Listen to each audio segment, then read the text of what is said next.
This is Radio Nepal. I am Dila Prasai with the news. The headlines first.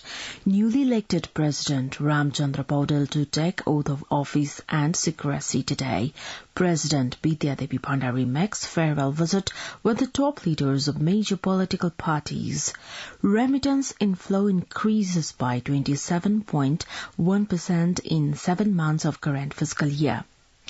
Nepal retains ODI status, getting victory over UAE in final tri-series of ICC Men's Cricket World Cup League 2.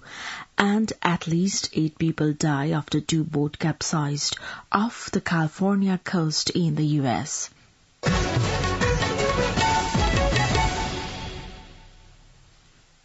Now the news in detail. President-elect Ramchandra Paudel is scheduled to take oath of office and secrecy today. The tenure of current President Bidya Devi Bhandari came to an end from midnight yesterday. Meantime, President-elect Ramchandra Paudel renounced his affiliation to the Nepali Congress yesterday. The party's Chief Secretary, Krishna Prasad Paudel, said President-elect Paudel's resignation has been approved by party President Sher Bahadur Deuba yesterday itself. President Bidya Devi Bhandari has made a farewell visit with the top leaders of major political parties yesterday on the last day of her presidential term. President Bhandari's press expert Atika Prasad Thakal said President Bhandari met with newly elected President Ramchandra Paudel, Prime Minister and CPN Maoist Centre Chairman Pushpa Kamal Dahal Prachanda, as well as other leaders. Nepali Congress President Sher Bahadur Deuba, CPN-UML Chairman KP Sharma Oli, President of Rashtriya Swatantra Party Rabi Lami Chhane, Chairperson of Rashtriya Prajatantra Party Rajendra Lingdan, Janata Samajwadi Party Chairperson Upendra Yadav, Chairperson of Lokatantrik Samajwadi Party Mahanta Thakur, Chairperson of Nagarik Unmukti Party, Ranjita Shrestha, and other leaders were present on the occasion. On the occasion, President Bhandari thanked the Prime Ministers of different terms, political leaders, and all leaders for helping her to complete her tenure. Similarly, top leaders congratulated President Bhandari for completing her tenure successfully. 9 splinter political parties of the then CPN Maoist Party have demanded accomplishment of the remaining works related to the comprehensive peace accord at the earliest. Issuing a statement amidst a press meet in Kathmandu yesterday, the Maoist parties said all the armed conflict-related cases linked with the transitional justice fall under the jurisdiction of the Truth and Reconciliation Commission, and they should be addressed accordingly. The leaders said the Truth and Reconciliation Commission and the Commission on Investigation of the Disappeared Persons were formed in the past in line with the Comprehensive Peace Accord, and they must finalize the cases of the armed conflict era. The country has witnessed the inflow of remittance worth over 689 billion rupees in 7 months of the current fiscal year. As per the report published by the Nepal Rashtra Bank, the remittance inflow witnessed a 27.1% increment in the first 7 months of the current fiscal year as compared to the previous fiscal year. The report also states that the country has witnessed 7.88% inflation until mid-February of the current fiscal year. The death toll in the bus accident that occurred at Fikal of Sinduli this yesterday morning has reached 6, as informed by the police. Among the deceased are 32-year-old Peshal Bhujal from Siddhicharan Municipality, 32-years-old Josna Rai of Siddhicharan Municipality 5, 40-year-old Radha Bhujal of the same municipality, 24-year-old Dev Bahadur Sharki from Mane Panjang Rural Municipality of Okhaltunga, 34-year-old Kumari Magar from Katari Municipality of Udaipur, and 26-years-old Sanchit Rai have died in the accident. Police said 16 people who were injured in the accident were sent to Kathmandu for treatment, and other 14 people who with minor injuries have been undergoing treatment at Kurkot Hospital. Police has cited brake failure as the cause of the accident. Prime Minister Pushpa Kamal Dahal Prachanda has said economic improvement is the government's top priority. Addressing the 24th General Assembly of the Federation of Contractors Association of Nepal in Kathmandu yesterday, the Prime Minister said the government was committed to transforming current economic challenges to opportunities. Assuring all not to panic about the country's economic situation, Prime Minister Dahal claimed that the policies implemented by the government helped increase the size of foreign exchange reserves. Also speaking on the occasion, Minister for Physical Infrastructure and Transport, Narayan Kaji Shrestha, urged the contractors to act professionally.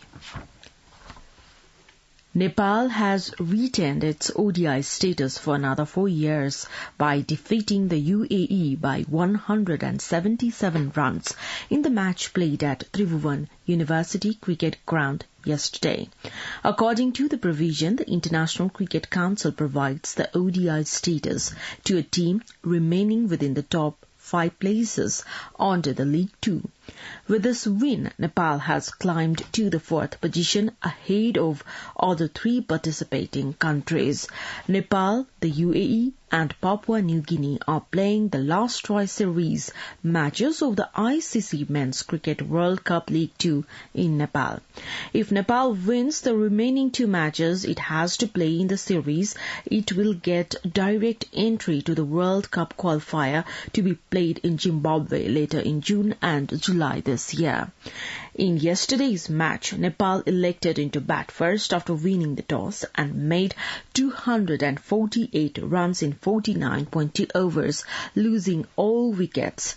Captain Rohit Kumar Paudil's 77 runs, Arif Sheikh's 43 runs, Gulshan Shah's 37 runs, Dipendra Singh Ari's 34 runs and Bhim Sharki's 37 runs built up Nepal's score on the board.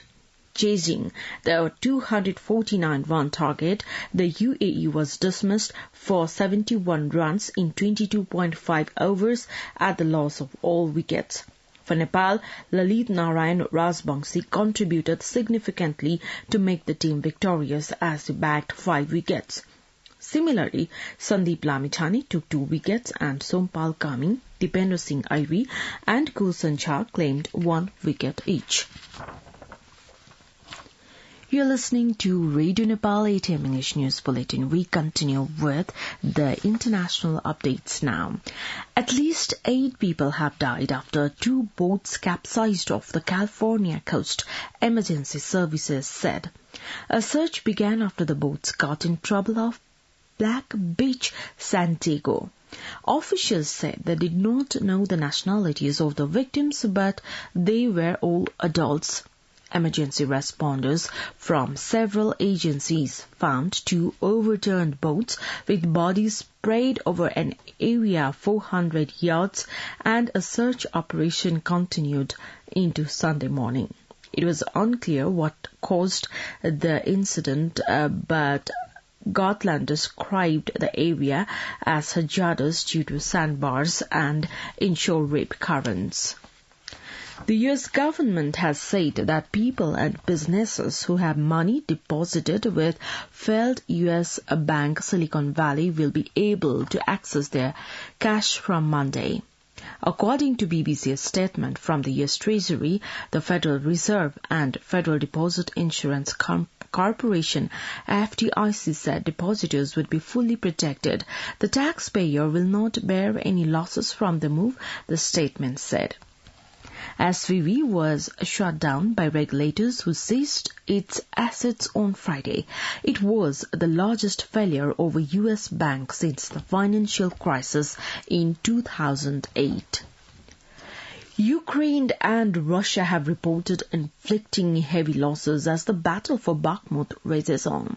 Ukrainian President Volodymyr Zelensky said Russian forces had suffered more than 1,100 deaths in the past few days, with many more seriously injured. Russia said it had linked more than 220 Ukrainian service members over the past 24 hours. According to BBC, it is unable to verify the numbers given by either side. Now the general weather forecast for the country for today. Forecasting division says the weather is likely to be partly to generally cloudy in the hilly areas and mainly fair in the rest of the country. Kathmandu's weather report now. Maximum temperature of 26.3 degrees Celsius and minimum temperature of 8.5 degrees Celsius. With this news, we have come to the end of this bulletin, but before we wrap up, the headlines once again.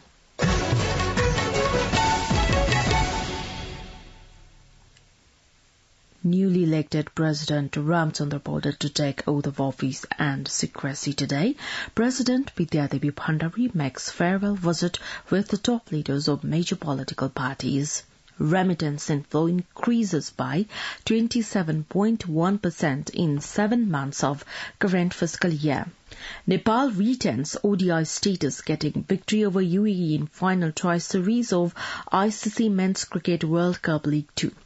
And at least 8 people die after 2 boats capsized off the California coast in the U.S.